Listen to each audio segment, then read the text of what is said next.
हम लोग world history पढ़ रहे हैं और आज का टॉपिक है रूसी क्रांति। ठीक है, तो देखिए, विश्व में साम्यवादी शासन का सबसे पहला प्रयोग कहाँ हुआ था? रूस में हुआ था। ठीक है, विश्व में साम्यवादी शासन का सबसे पहला प्रयोग कहाँ हुआ? रूस में हुआ। ठीक है, और रूस को ही USSR बोलते हैं। ठीक है, रूस को ही USSR। समाजवाद शब्द का प्रयोग सबसे पहले किसने किए थे? तो रॉबर्ट ओवेन। समाजवाद शब्द का प्रयोग सबसे पहले रॉबर्ट ओवेन ने किए थे। ठीक है, आदर्शवाद समाजवाद, आदर्शवाद समाजवाद के संस्थापक कौन हैं? तो रॉबर्ट ओवेन। ठीक है, आदर्शवाद समाजवाद के संस्थापक रॉबर्ट ओवेन। रॉबर्ट फ्रांसीसी समाजवाद के जनक बताइए। तो फ्रांसीसी समाजवाद के जनक हैं सेंट साइमन। हाँ, फ्रांसीसी समाजवाद के जनक सेंट साइमन। ठीक है, फेबियन समाजवाद के जनक, फेबियन समाजवाद के जनक हैं जॉर्ज बर्नार्ड शॉ। हाँ, फेबियन समाजवाद के जनक जॉर्ज बर्नार्ड शॉ। ठीक है, उसके बाद बताइए वैज्ञानिक समाजवाद का जनक कार्ल मार्क्स। वैज्ञानिक समाजवाद के जनक कार्ल मार्क्स। ठीक है, वर्ग समन्वय का सिद्धांत किसने दिया? वर्ग समन्वय का सिद्धांत दिया है। तो देखिए कौन कौन ने दिए हैं। तो सेंट साइमन ने दिए, चार्ल्स फूरिये, लुई बला और रॉबर्ट ओवेन। ठीक है, ये सभी आदमी जो हैं वर्ग समन्वय का सिद्धांत दिए हैं। कौन कौन है? Saint Simon, Charles Fourier, Louis बला और रॉबर्ट ओवेन। रॉबर्ट ओवेन जो हैं इनको इंग्लैंड का दार्शनिक माना जाता है। इंग्लैंड का दार्शनिक कौन? Robert Owen. Robert Owen. ठीक है, और बाकी तीन गो जो बचे हुए हैं सेंट साइमन, चार्ल्स फूरिये और लुई बलो, ये फ्रांस के दार्शनिक है तीनों। ठीक है, फ्रांसीसी दार्शनिक हो गए तीनों, और एक जो है रॉबर्ट ओवेन, ये इंग्लैंड दार्शनिक हैं।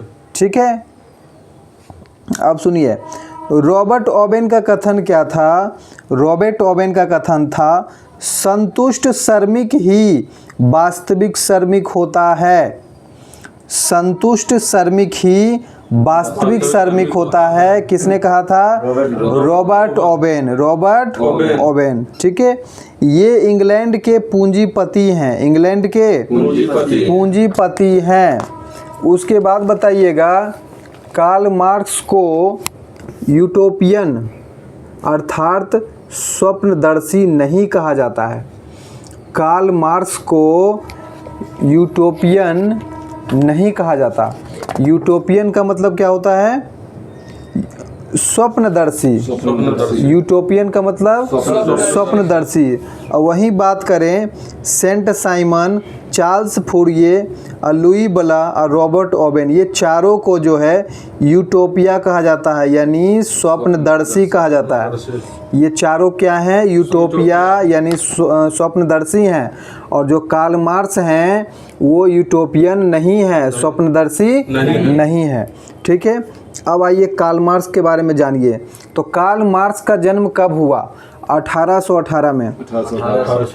कार्ल मार्क्स का जन्म कब हुआ? 1818 में। और इनका जन्म जो हुआ जर्मनी के राइन प्रांत के ट्रियर नगर में हुआ। ठीक है, कार्ल मार्क्स का जन्म जर्मनी में हुआ 1818 में। 1800 हाँ, वो भी राइन प्रांत के ट्रियर नगर में। राइन प्रांत के ट्रियर नगर में। ठीक है, तो वैज्ञानिक समाजवाद के संस्थापक कौन है? Karl Marx. वैज्ञानिक समाजवाद के संस्थापक कार्ल मार्क्स। वर्ग संघर्ष का सिद्धांत किसने दिया? Karl Marx. वर्ग संघर्ष का सिद्धांत कार्ल मार्क्स। कार्ल मार्क्स का कथन था कि दुनिया के मजदूर एक हो जाओ, तुम्हारे पास खोने के लिए कुछ भी नहीं है और पाने के लिए पूरा दुनिया है। किसने कहा था? कार्ल मार्क्स ने। ठीक है।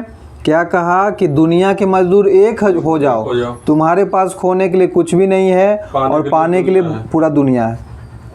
ठीक है। इनका कार्ल मार्क्स का जो शादी हुआ था किसके साथ हुआ था? तो बचपन के मित्र जेनी से हुआ था। ठीक है, बचपन के मित्र कौन थे? जेनी से हुआ था। द कम्युनिस्ट मैनिफेस्टो के लेखक कौन है? तो Karl Marx. The communist manifesto के लेखक कार्ल मार्क्स। तो दो व्यक्ति थे, कार्ल मार्क्स और फ्रेडरिक एंगल्स। कार्ल मार्क्स और फ्रेडरिक एंगल्स। ठीक है। तो द कम्युनिस्ट मैनिफेस्टो को ही हिंदी में बोलते हैं साम्यवादी घोषणा पत्र। हाँ, साम्यवादी घोषणा पत्र या द कम्युनिस्ट मैनिफेस्टो के लेखक कार्ल मार्क्स और फ्रेडरिक। और ये कब लिखे थे? 1848 में। 1848। दास कैपिटल के लेखक बताइए। दास कैपिटल के लेखक भी जो हैं कार्ल मार्क्स हैं। ठीक है, कौन है? Karl Marx. इसे समाजवादियों का बाइबिल कहते हैं। दास कैपिटल को समाजवादियों का बाइबिल, समाजवादियों का बाइबिल दास कैपिटल। ठीक है। और ये कब लिखा गया था? 1867 में। दास कैपिटल को कब लिखा गया? 1867। और इसके पहले जो किताब था वो 1848। द कम्युनिस्ट मैनिफेस्टो 1848 और दास कैपिटल 1867। ठीक है। महात्मा गांधी कार्ल मार्क्स के विचारों से सहमत नहीं थे। ठीक है, महात्मा गांधी कार्ल मार्क्स के विचारों से सहमत नहीं थे। तो कार्ल मार्क्स के द्वारा देखिए और भी पुस्तक लिखा हुआ है, the economics of philosophy. The economics of philosophy के लेखक Karl Marx. The property of philosophy Karl Marx. The property of philosophy Karl Marx. The first Indian war of independence. The first Indian war of independence के लेखक Karl Marx. ठीक है, the first Indian war of independence Karl Marx. और ये कब लिखा गया था? The first Indian war of independence तो सिपाही विद्रोह के समय लिखा गया 1857 में। ठीक है, the first Indian war of independence 1857 में लिखा गया था। ठीक है। अब आइए हम लोग मेन जो है रूसी क्रांति शुरू हो रहा है। अब देखिए इसमें 1917 ईस्वी में 1917 ईस्वी में जिसे बोल्शेविक क्रांति भी कहा जाता है। रूसी क्रांति को क्या कहा जाता है? बोल्शेविक क्रांति। क्या कहा जाता है? हाँ, और ये कब हुआ? 1917 में। बोल्शेविक क्रांति या रूसी क्रांति कब हुआ? 1917। रूसी क्रांति के समय रूस का सम्राट कौन था? जार निकोलस द्वितीय। हाँ, रूसी क्रांति के समय रूस का सम्राट जार निकोलस द्वितीय। जार निकोलस द्वितीय था। अब जार निकोलस के बारे में जानिए। जार निकोलस द्वितीय, तो जार का मतलब क्या होता है? सम्राट होता है। रूस का सम्राट। जार का अर्थ ही होता है सम्राट होता है। यह एक निरंकुश एवं अत्याचारी शासक था। निरंकुश और अत्याचारी शासक था। ठीक है। इनका नारा था एक रूस एक जार एक धर्म। एक रूस एक जार एक धर्म किसका नारा था? तो जार निकोलस द्वितीय। जार निकोलस द्वितीय का। रूस में सबसे अधिक स्लाव जाति के लोग रहते थे और जार के एक धर्म के नीति का विरोध किया। रूस में सबसे अधिक कौन सा जाति? स्लाव जाति। रूस में सबसे अधिक स्लाव जाति के लोग रहते थे और जो जार के एक धर्म के नीति का विरोध किया। ठीक है। तो जार निकोलस द्वितीय का पत्नी कौन थी? तो जरीना। हाँ, जार निकोलस द्वितीय की पत्नी जरीना। ठीक है, जो कि भ्रष्ट पादरी रासपुतीन के जाल में फंसी हुई थी। ठीक है, उसकी पत्नी जरीना जो है भ्रष्ट पादरी रासपुतीन के जाल में फंसी हुई थी। लेनिन को जार निकोलस द्वितीय रूस से निकालकर स्विट्जरलैंड भेज दिया। लेनिन को जार निकोलस द्वितीय रूस से निकालकर कहाँ भेज दिया? स्विट्जरलैंड भेज दिया, जो पुनः जर्मनी के सहयोग से 1917 ईस्वी में रूस वापस आता है एवं क्रांति को अंजाम देता है। ठीक है, तो लेनिन को कौन भेज दिया स्विट्जरलैंड?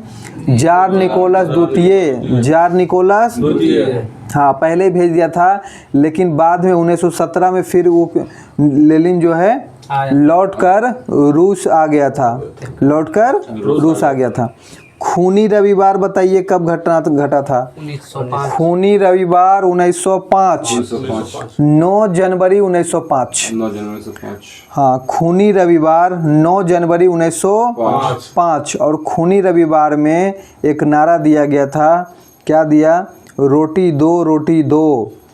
खूनी रविवार का नारा, खूनी रविवार में नारा क्या था? वो रोटी दो, रोटी दो, रोटी दो। राजा के महल की ओर, सेंट पीटर्सबर्ग की ओर, राजा के महल की ओर, सेंट पीटर्सबर्ग की ओर। ठीक है, कहाँ हुआ था खूनी रविवार? तो राजा के महल की ओर हुआ था, सेंट पीटर्सबर्ग की ओर। ठीक है, हाँ। और सेना जो था, सेना भीड़ पर गोली चला दिया था, और इसमें कितने लोग मारे गए थे? 1000 लोगों का मृत्यु हुआ था।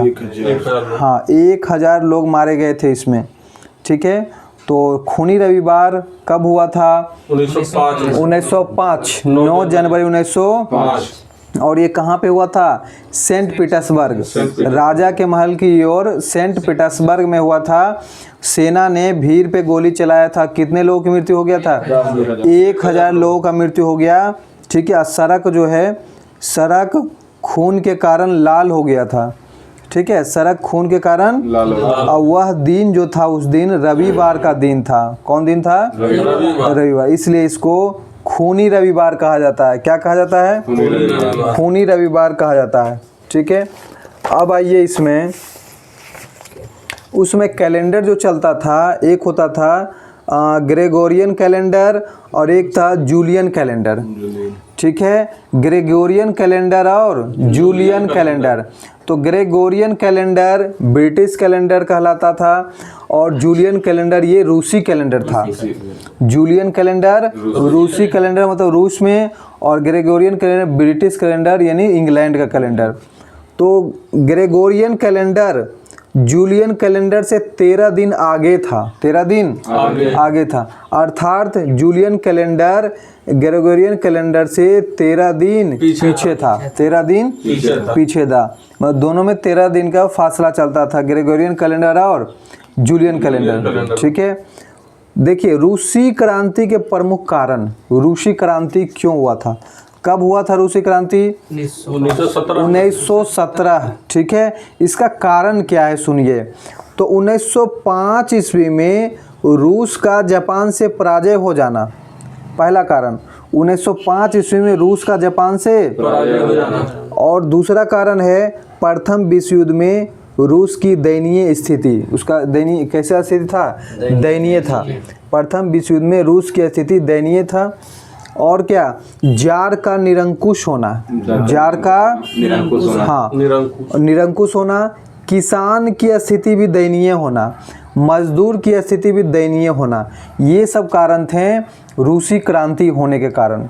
ठीक है, रूसी क्रांति होने के कारण 1905 क्यों हुआ था? तो 1905 ईस्वी में रूस का जापान से हार हो गया था। ठीक है, अब प्रथम विश्व युद्ध में रूस की स्थिति दयनीय हो गई थी, और जार का निरंकुश होना, किसान का स्थिति दयनीय, मजदूर का स्थिति दयनीय। अब सुनिए, रूस के 2 महत्वपूर्ण नेता कौन थे? तो रूस के 2 महत्वपूर्ण नेता, एक तो थे लेनिन, एक लेनिन और एक था केरेंस्की। हाँ, केरेंस्की। तो रूस के महत्वपूर्ण 2 नेता थे, लेनिन और केरेंस्की। लेनिन और लेनिन जो था किसानों और मजदूरों का नेता था। लेनिन किसानों और मजदूरों का नेता था, और बोल्शेविक दल के नेता थे। बोल्शेविक दल के नेता थे, बोल्शेविक पार्टी चलता था, तो बोल्शेविक दल के नेता थे और किसानों मजदूरी के भी नेता थे। और ठीक है, लेनिन शब्द का मतलब क्या होता है? बहुमत वाला। लेनिन शब्द का मतलब बहुमत वाला, ठीक है। और दूसरा नेता था केरेंस्की। तो केरेंस्की जो था ये अमीरों का नेता था। केरेंस्की अमीरों का नेता। और ये किस दल का नेता था? तो मेंशेविक दल, मेंशेविक। केरेंस्की जो था मेंशेविक दल का नेता और लेनिन बोल्शेविक, लेनिन बोल्शेविक दल के नेता और केरेंस्की मेंशेविक दल के नेता। केरेंस्की का अर्थ होता है अल्पमत वाला, ठीक है, अल्पमत वाला। केरेंस्की अल्पमत वाला और लेनिन बहुमत वाला, लेनिन बहुमत वाला। रूसी क्रांति 2 चरणों में संपन्न हुआ था। रूसी क्रांति 2 चरणों में। तो पहला चरण था केरेंस्की के नेतृत्व में हुआ था और दूसरा चरण था लेनिन के नेतृत्व में हुआ था, ठीक है।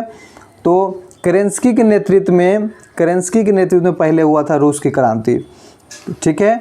किसके नेतृत्व में? केरेंस्की के नेतृत्व में।